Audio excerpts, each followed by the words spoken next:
আসসালামু আলাইকুম। আজকে বাংলাদেশের একজন আপসহীন নেত্রী বেগম খালেদা জিয়া তিনি মৃত্যুবরণ করেছেন। সো বিএনপি নেতাকর্মীদের জন্য আজকে দিনটা খুবই শোকের এবং কি বা দুঃখের দিন হিসেবে আমার কাছে মনে হয়। অন্তত আজকের দিনে এই কাজটা আমার কাছে কেন জানি মনে হয় যে এটা উচিত হয় না। কারণ যিনি 17 বছর যাবৎ এই দলটার জন্য কথা বললেন, কাজ করলেন বা তার রাজনৈতিক জীবনের শুরুয়াতটা যে বিএনপির জন্য হলো, আজকে বেগম খালেদা জিয়ার মৃত্যুর দিন উপলক্ষে অন্তত এই সিদ্ধান্তটা আজকে না দিলেও হতো আমার কাছে মনে হয়। কারণ বিষয়টা অবশ্যই ব্যারিস্টার রুমিন ফারহানার জায়গায় যেই থাকতো তার কাছে নিশ্চয়ই খারাপই লাগতো। মাঝে মাঝে মনে হয় যে সিদ্ধান্তগুলো আসলে কে বা কারা নেন। শুধুমাত্র রুমিন ফারহানা না, আজকে বিএনপির বেশ কয়েকজন নেতাকর্মীকে বহিষ্কার করা হয়েছে। তাদের এমনিতেও বহিষ্কার করা হইতো বা তারা অলরেডি পদত্যাগও করছেন, বাট আজকের দিনটা আমার কাছে মনে হয়েছে এটা উচিত হয় নাই। তারপরেও যারা সিদ্ধান্তগুলো নিচ্ছেন নিশ্চয়ই ভেবে চিন্তে নিচ্ছেন। বিএনপি নেতা সাইফুল ইসলাম নীরব, ব্যারিস্টার রুমিন ফারহানা, হাসান মামুন সহ 9 জন নেতাকে আজকে দল থেকে বহিষ্কার করেছে বিএনপি। দলীয় সিদ্ধান্ত অমান্য করে সাংগঠনিক কর্মকাণ্ড পরিচালনার কারণে তাদের বহিষ্কার করা হয়েছে বলে জানিয়েছে দলটি। সন্ধ্যায় এক বিজ্ঞপ্তিতে এই তথ্য জানানো হয়েছে। জাতীয় নির্বাহী কমিটির সহ আন্তর্জাতিক বিষয়ক সম্পাদক ব্যারিস্টার রুমিন ফারহানা, জাতীয় নির্বাহী কমিটির সদস্য মোহাম্মদ গিয়াসউদ্দিন, মোহাম্মদ শাহ আলম, হাসান মামুন, আব্দুল খালেক, কেন্দ্রীয় ছাত্রদলের সাবেক সহসভাপতি, বাংলাদেশ হিন্দু বৌদ্ধ খ্রিস্টান কল্যাণ ফ্রন্টের মহাসচিব তরুণ দে, ঢাকা মহানগর উত্তর বিএনপির সাবেক আহ্বায়ক সাইফুল ইসলাম নীরব, সিলেট জেলা বিএনপির সহসভাপতি মামুনুর রশিদ এবং ব্রাহ্মণবাড়িয়া জেলাধীন বাঞ্ছারামপুর উপজেলা বিএনপির সভাপতি কৃষিবিদ মেহেদী হাসান পলাশ, তাদের প্রত্যেককে আজকে বহিষ্কার করা হয়েছে। এই নেতাদের বাংলাদেশ জাতীয়তাবাদী দলের প্রাথমিক সদস্য পদ সহ সকল পর্যায়ের পদ থেকেই বহিষ্কার করা হয়েছে। তো আমি কেন ভিডিওটা করলাম, আমার কাছে মনে হয়েছে যে আজকের দিনটাতে আসলে এমন ধরনের কোনো সিদ্ধান্ত নেওয়া উচিত ছিল না, যেহেতু তারাও বিএনপি নেতাকর্মী। আর বাংলাদেশের রাজনীতিতে বেগম খালেদা জিয়ার যে অবদান অথবা দলীয় নেতাকর্মীর কাছে ওনার প্রতি যে শ্রদ্ধা, ভালোবাসা, সম্মান, সেটার দিকে খেয়াল করে আজকে এই সিদ্ধান্তটা না নিয়ে আগামীকালকে অথবা আরো 2-1 দিন পরে নিতে পারতো। যেহেতু ওনার মৃত্যুটা তারা দীর্ঘদিন দল করেছে, তাদের কাছে আজকের দিনটা একটু ভিন্ন রকম ছিল। তো এই দিনেই যখন এই কাজটা হয়েছে, নিশ্চয়ই তাদের মনের মধ্যে একটু গোসা, ক্ষোভ, দল সম্পর্কে একটা নেগেটিভ পজিটিভ অবশ্যই একটা ফিলিংস তৈরি হয়েছে। তো মাঝে মাঝে মনে হয় কি, যারা আমাদের এই কমিটিগুলো চালান বা দলগুলো পরিচালনা করেন, আরেকটু বুঝজ্ঞান নিয়ে কাজগুলো করা উচিত। তারপরেও দল যেটা ভালো মনে করছে সেটা করছে। আর আমরা দোয়া করি আল্লাহ যেন বেগম খালেদা জিয়ার জাগতিক সকল গুনাহকে মাফ করে দিয়ে ওনাকে জান্নাতুল ফেরদাউস আপনার দান করেন। আর যারা ওনার মৃত্যু নিয়ে নভেম্বরের 28, আমি আমার আগের ভিডিওতে বলছিলাম ভুলে মেয়ের 28, তো যারা মনে করছেন এটার সপক্ষে ভিডিও তৈরি করছেন, প্রমাণ দিচ্ছেন, এগুলো করে আসলে কোনো লাভ আছে বলে আমার মনে হয় না। বরঞ্চ আমার কাছে মনে হয় দল হিসাবে বিএনপিকে একটু কোণঠাসা করা, জনাব তারেক রহমানকে একটু কোণঠাসা করা, এগুলো ছাড়া এই ভিডিওগুলোর অন্তত বা এটার সপক্ষে যে 1 মাস মাকে এইভাবে রাইখা তারা রাজনৈতিক বাণিজ্য করছে, এগুলো দিয়ে বেগম খালেদা জিয়ার জন্য যেমন বিষয়টা একটু লজ্জার হয় বা তিনি মৃত মানুষ, আর বিএনপির জন্য জনাব তারেক রহমানের জন্য ওনাকে ছোট করার রাজনৈতিক নেগেটিভ পলিসি ছাড়া আমার কাছে আর কোনো কিছু মনে হয় না। এই মরে এই যায় তো বয়স তো 80-র উপরে, তো মৃত্যু সময় হয়ে গেছে, তার মধ্যে অসুস্থ, তো এখানে এত কান্নাকাটি করতে লাভ নাই। তার লিভার নাকি পচে শেষ। তো লিভার সাধারণত পচলে মানুষ কি বলে সেটা আমি মুখ দিয়ে বলতে চাই না। কি খেলে তাড়াতাড়ি লিভার পচে সেটা তো সবাই জানো। যে তুমি খালেদা জিয়াউর রহমানের সাথে অন্তত 2 মাস 1 মাস পরই আমাদের বাসায় যেয়ে বসে থাকতা, চেয়ার পেতেও বসতা না, ওই লবিতে মোড়া ছিল, মোড়া পেতে বসতা।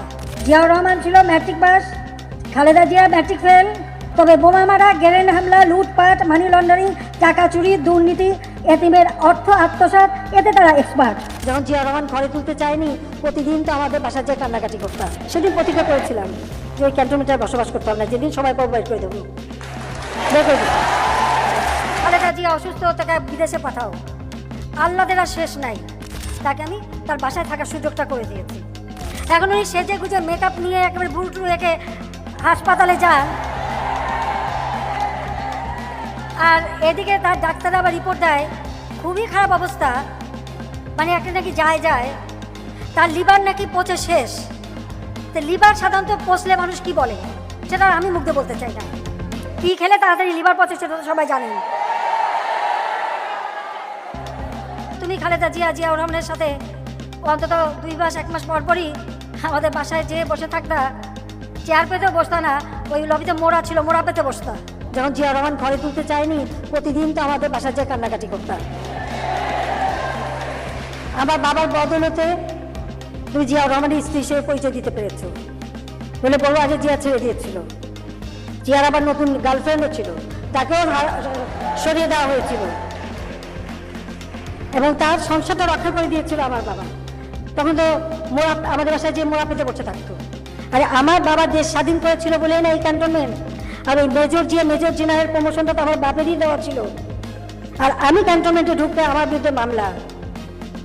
সেদিন প্রতিজ্ঞা করেছিলাম যে ওই ক্যান্টনমেন্টে বসবাস করতে হবে না, যেদিন সময় পাবো বের করে দেবো, বের করে দেবো। শুধু আমি বললাম যে আজকে আমাকে ঢুকতে দাও না। যখন জিয়া রহমান ঘরে তুলতে চায়নি, প্রতিদিন তো আমাদের বাসার যায় কান্নাকাটি করতাম। আমার বাবার বদলতে তুমি জিয়া রহমানের স্ত্রী হিসেবে পরিচয় দিতে পেরেছ বলে বড় আগে জিয়া ছেড়ে দিয়েছিল।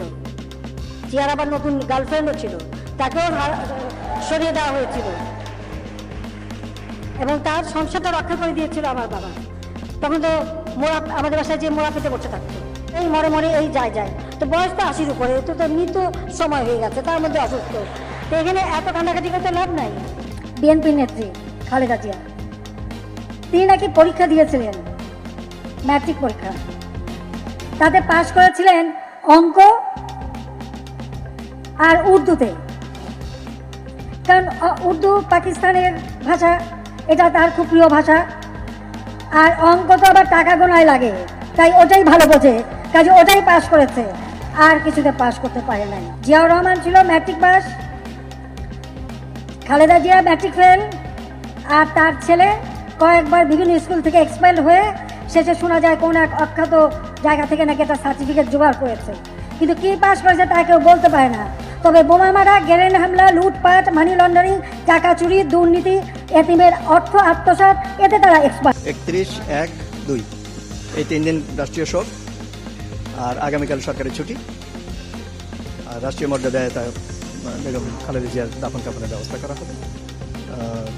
জাতীয় সংসদ প্লাজায় ওখানে জানাজা হবে এবং শহীদ রাষ্ট্রপতি জিয়াউর রহমানের মাজারে ওখানে কবর দেওয়া হবে। জানাজাটা সিদ্ধান্ত হবে একটু পরে। হোম মিনিস্ট্রিতে একটা মিটিং আছে 12:30 সেই সময়। টেন্টেটিভলি এখন বলতে পারি যে আগামীকাল জোহরের পরে জানাজা হবে। এবার কি এখন থাকবে ওখানে যেসব প্রস্তুতিমূলক কাজ থাকা দরকার সেটা হবে। এরপরে কালকে সকালে ওখান থেকে রওনা হয়ে জাতীয় সংসদ এখানে আনা হবে।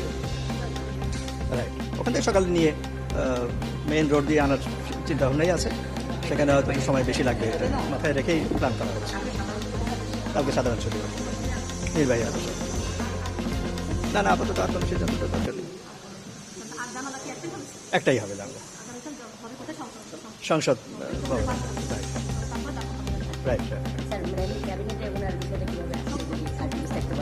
ক্যাবিনেট সব প্রস্তাব গ্রহণ করেছে, সেটা গেজেটে নোটিফাইড হবে।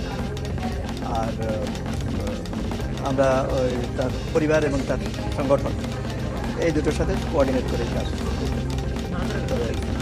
তবে হবে নিরাপত্তা বিষয়টা। বেগম খালেদা জিয়ার জানাজা কোথায় এবং কয়টার সময় অনুষ্ঠিত হবে সবকিছু জানালেন তার ছেলে জনাব তারেক রহমান। তিনি সবাইকে জানিয়ে দিলেন কখন জানাজা হবে এবং কোন জায়গায় হবে এবং সবাইকে একসাথে জানাজায় শরীক হওয়ার জন্য অনুরোধ করলেন। বিস্তারিত রয়েছে মূল ভিডিওতে। সাবেক প্রধানমন্ত্রী ও বিএনপি চেয়ারপারসন বেগম খালেদা জিয়া আজ মঙ্গলবার ভোর 6টায় রাজধানীর এভারকেয়ার হাসপাতালে চিকিৎসাধীন অবস্থায় ইন্তেকাল করেছেন। ইন্না লিল্লাহি ওয়া ইন্না ইলাইহি রাজিউন। তার মৃত্যুতে ভেঙে পড়েছে বিএনপির বিভিন্ন নেতাকর্মীরা, তাদের কান্না যেন থামছেই না।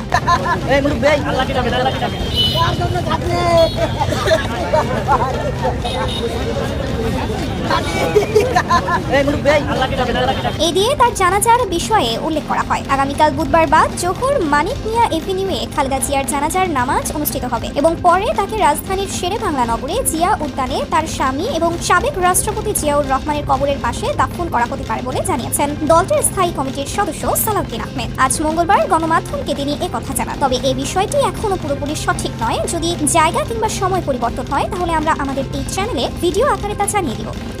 দর্শক, ভিডিওটি শেষ পর্যন্ত শুনে আপনার যদি কোনো মূল্যবান মতামত থাকে অবশ্যই মূল্যবান মতামত জানিয়ে যাবেন।